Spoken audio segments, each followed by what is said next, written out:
La reproduction asexuée. Définition et répartition dans le monde animal. La reproduction asexuée est la capacité de donner un ou plusieurs nouveaux individus sans avoir recours aux gamètes. Comme premier exemple, la mitose avec la division de Trypanosoma brucei, la mouche tsetse. C'est un cycle qui nécessite deux hôtes. Le diptère, la mouche tsetse, lorsqu'elle quitte l'humain, elle inocule des formes parasites qui s'implantent chez le deuxième hôte. Il y a différentes formes. La forme procyclique chez la mouche tsetse et la forme métacyclique dans le sang humain. Le cycle de division chez la forme procyclique d'environ 9 heures. Le flagelle est rattaché à la membrane plasmique et fait la membrane ondulante. La zone d'attachement flagellaire, phase, attache le flagelle au corps de la cellule. Le flagelle va implanter jusqu'au-dessus du kinétoplaste, la mitochondrie de grande taille. À cet endroit, on retrouve le corps basal, un rond blanc. On a également la présence d'un noyau. Aux différents stades, on verra comment ces organites vont se comporter pour former un nouvel individu où tout sera dupliqué pour être retranscrit en une cellule fille.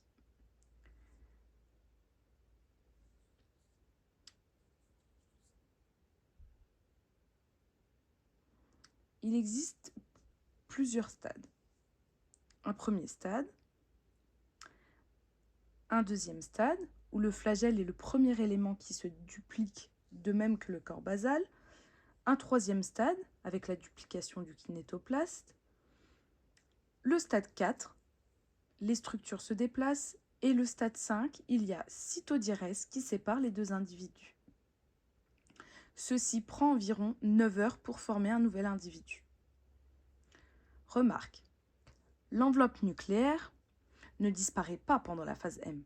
On dit qu'elle est intranucléaire. Il y a deux types de structures mises en évidence.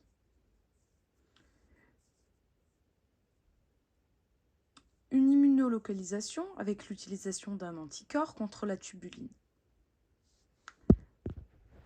Un anticorps KMX antitubuline.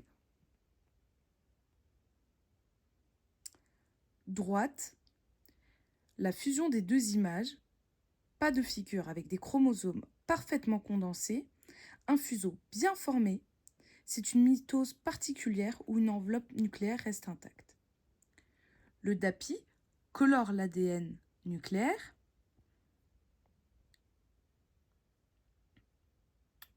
Plus l'ADN mitochondrial au niveau du kinétoplaste. La durée requise pour générer un nouvel individu est environ de 9 heures. Très court, le parasite prolifère vite dans le tube digestif de l'insecte.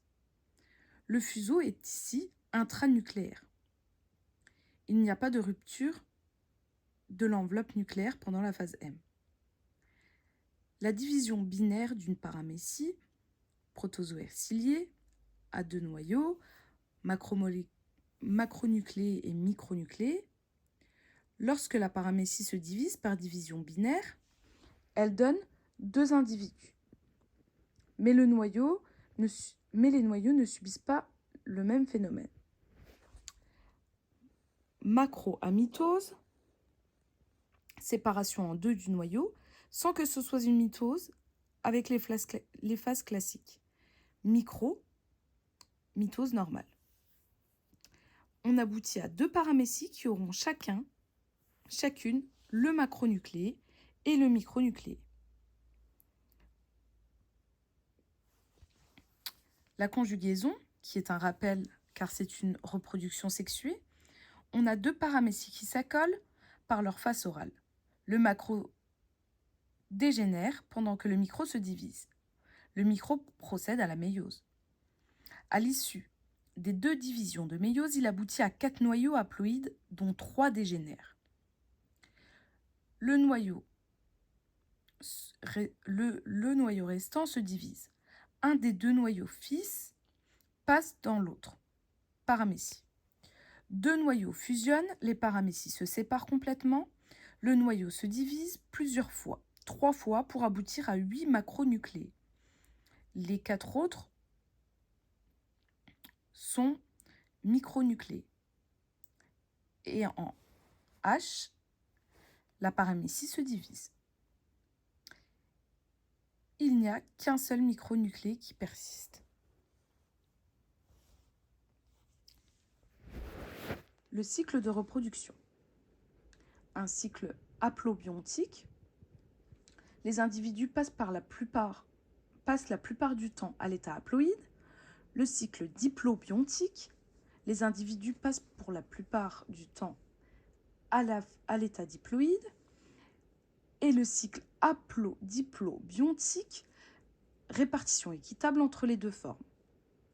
Un exemple, le cycle de reproduction haplo-diplobiontique du foraminifère Elphidium crispum. Sur le cycle, on voit une partie du temps qui se passe sous forme haploïde. Une partie relève de la reproduction sexuée à partir de gamètes. Une fécondation isogame, gamètes mâles et femelles semblables. On obtient un zygote, schizonte. On observe une multiplication des noyaux. Puis survient la méiose à partir de laquelle on génère tout un tas de nouveaux individus. Schizozoïtie. Processus de reproduction sexuée. Chaque individu évolue et donne un gamonte qui va élaborer les gamètes qui participent à la reproduction. Le deuxième type de reproduction asexuée est le bourgeonnement, avec comme exemple le cas des spongiaires. Un bourgeonnement externe, l'éponge forme tout un tas de petites pointes à leur extrémité et se détache une nouvelle éponge. Et un bourgeonnement interne, avec des gémules, sorites et propagules, la formation de structures gémules qui permettent aux éponges de passer la mauvaise saison et de redonner une nouvelle éponge. La matière organique a disparu. Il ne reste que ces aspects squelettiques, sauf à quelques endroits où on a des structures sphériques. La partie périphérique est composée d'une couche d'amphidisques entourée de spongines. La partie centrale, amas de cellules indifférenciées, archéocytes, considérées comme des cellules souches, capables, lorsqu'elles se divisent, de donner de nouvelles cellules filles qui se différencieront en tout type cellulaire que comporte une éponge. Ici, on voit une jeune éponge qui se forme à partir d'une gémule. On retrouve des pinatocytes, des pinacocytes, des choanocytes qui créent le courant d'eau pour amener l'eau oxygénée plus les nutriments. Sclérocytes, origine de la genèse des spicules.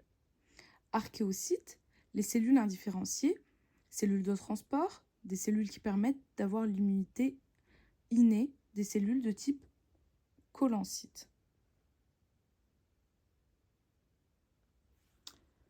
Rôle important des cellules indifférenciées appelées archéocytes.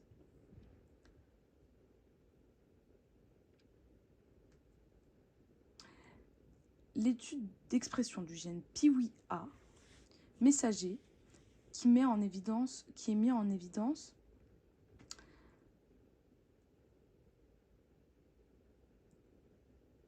PIWI1 et BRDU, couleurs différentes des noyaux, ont la capacité de proliférer, répliquent activement de l'ADN.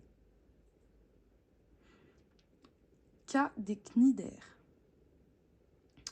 Le cycle, on a une modulation en fonction des cnidaires, mais on décrit le cycle général. Cellule œuf au stade larvaire, posée sur le fond marin et génère un polype.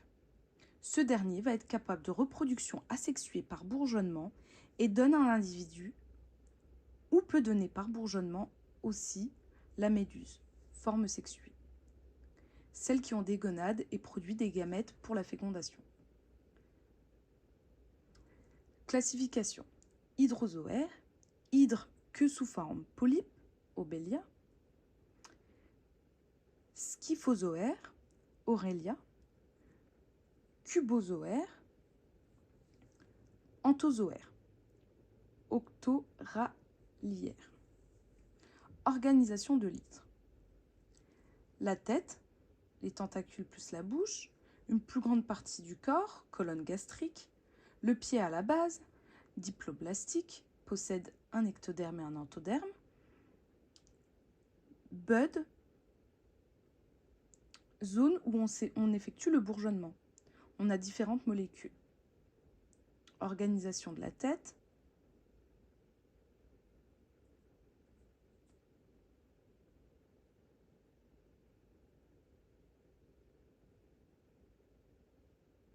Les capteurs importants. On a une importance de capteurs comme les protéines ou le gène WNT. On a représenté l'expression par hybridation in toto, en entier. Et on regarde les différents membres de la famille Wen qui est clonée chez cette famille. Exprimés au niveau de la tête, mais leur niveau d'expression en intensité de coloration n'est pas identique.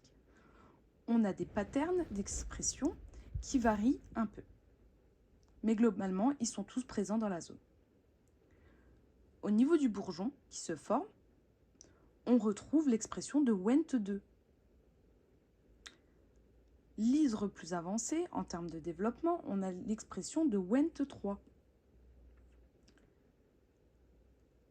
L'image de bourgeon à différents stades, pas de tentacules avant le stade 10. Pour chaque ligne, on a un gène étudié. Ces protéines WENT proviennent d'une voie canonique. C'est une protéine qui se retrouve à l'extérieur de la cellule, qui sera sécrétée, qui se fixe sur les cellules cibles du récepteur Frizzle et corécepteur LRP5 ou 6. Le niveau de cytoplasme, on a le noyau bas et dans le cytosol, on a la protéine B-caténine qui est associée à d'autres protéines, parmi lesquelles l'axine plus APC de kinase. Phosphoryle la bêta-caténine. Sans WENT, la bêta-caténine dégradée au niveau du protéasome et ne joue aucun rôle. La bêta-caténine est associée à un complexe d'ubiquitinylation et de dégradation. Avec WENT, on empêche la phosphorylation de la bêta-C qui ne sera pas dégradée, qui va s'accumuler et sera transloquée dans le noyau. Elle se mettra au niveau du promoteur de gènes cibles et va les activer à l'aide d'un complexe. L'activation de la voie WENT inhibe le complexe. La bêta-caténine est stabilisée, transloquée dans le noyau. Il y a donc une interaction avec les facteurs de transcription TCF et la transcription d'un gène spécifique. La bêta-caténine, étude d'expression par hybridation dans la zone de la colonne gastrique, un bourgeon davantage formé. Les tentacules apparaissent. Expression de la bêta-caténine avec le marquage du signal WENT semble important pour le bourgeonnement.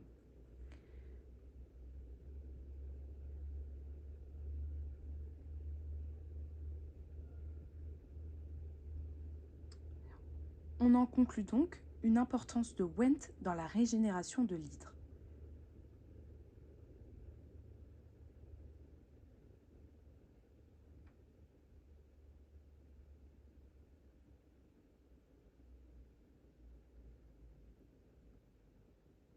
La strobilisation. Le cas des cnidaires. Scyphozoaire, beaucoup de polypes en strobilisation. Scyphozoaire, alternance de forme polype, méduse, beaucoup de polypes en strobilisation, poussent au plafond d'une structure rocheuse et pendent dans l'eau de mer. les polypes avec la bouche au centre, une cavité gastrique. On peut avoir des cloisons radiales. Strobile, souvent comparé à une pile d'assiettes. Au sommet, lorsque les choses ont suffisamment évolué, la première assiette de la pile se détache et forme une petite méduse éphirule. Elle évolue et donne une méduse adulte. Elle comporte des structures en forme de fer à cheval, des gonades, la forme sexuée. Le cas des cestodes. Les cestodes, les segments proglottis, naissent au niveau du cou par strobilisation. Composition, scolex, petite partie au centre, cou et strobile, plus grande partie du ténia segmenté et aplati. Chez le ténia, on a une situation d'hermaphrodisme. Protandre, mâle avant femelle. On aura de la reproduction sexuée, mais la façon dont chaque segment est régénéré révèle de reproduction asexuée. Dans un même segment, on peut observer l'appareil génital mâle et femelle. Ce qui reste dans les derniers segments, juste l'utérus ramifié qui sera rempli d'œufs embryonnaires. Un autre type de reproduction asexuée, la scissiparité. Le cas des platelmintes, paratomie ou architomie, la capacité de régénération grâce aux néoblastes, expérience chez les planaires.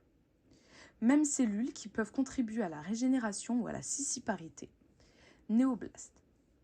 Cellules indifférenciées qu'on peut assimiler à des cellules qui pourront générer les types cellulaires requis pour constituer un individu.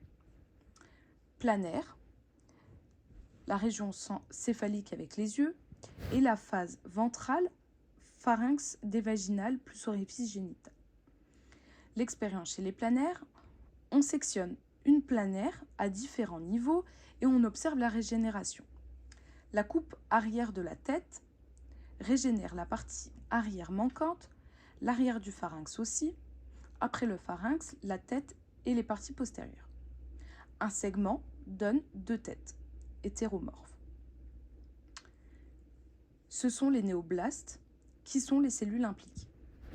La plupart du temps, se fait de manière intelligente. Antérieure, on crée une structure antérieure et en postérieur qui donne des cellules postérieures car les cellules savent dans quelle zone elles se trouvent. Information de position. Ce sont des molécules qui la matérialisent, qui fonctionnent sous forme de gradients antéro-postérieurs dorso-ventraux qui permettent d'avoir connaissance de l'information dans l'espace. Les néoblastes sont des cellules capables de proliférer chez un planaire adulte. Cette prolifération peut donc se voir avec du BRDU, avec un anticorps anti-BRDU rouge. Localisation de ces néoblastes, région antérieure gauche, zone sombre, qui sont égales au pharynx. La quantité importante entre la tête et le pharynx est dans la zone postérieure. Les néoblastes, on a vu, pareil pour les gènes PIWI. La cellule qui exprime ces gènes se localise dans les zones où on a les néoblastes. Ces gènes PIWI sont exprimés par les néoblastes. L'importance des néoblastes, les cellules souches. Pendant la régénération, on peut doubler le phénomène de section par irradiation qui détruit les cellules.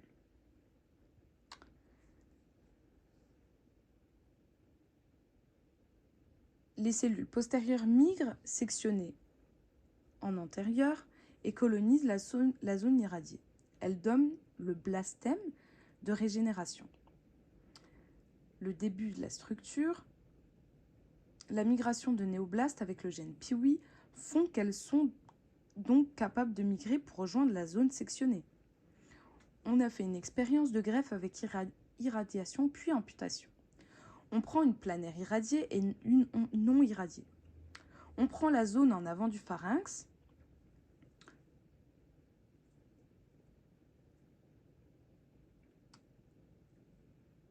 le sauvage greffé, on obtient la même position au niveau du planaire irradié et vice-versa.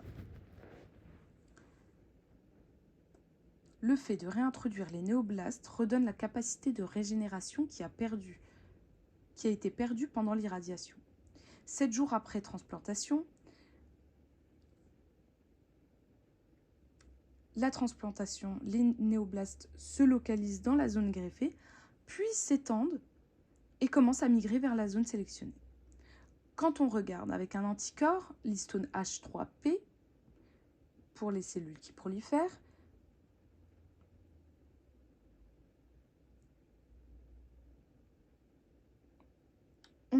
on observe les cellules qui prolifèrent dans les cellules qui ont été greffées, mais pas chez les autres cellules car elles ont été irradiées. Le contrôle de différenciant la régénération, la reproduction sexuée ici par été, les néoblastes vont générer des cellules progénitrices, ils se multiplient et les cellules qui ont été créées sont progénitrices précoces ou tardives.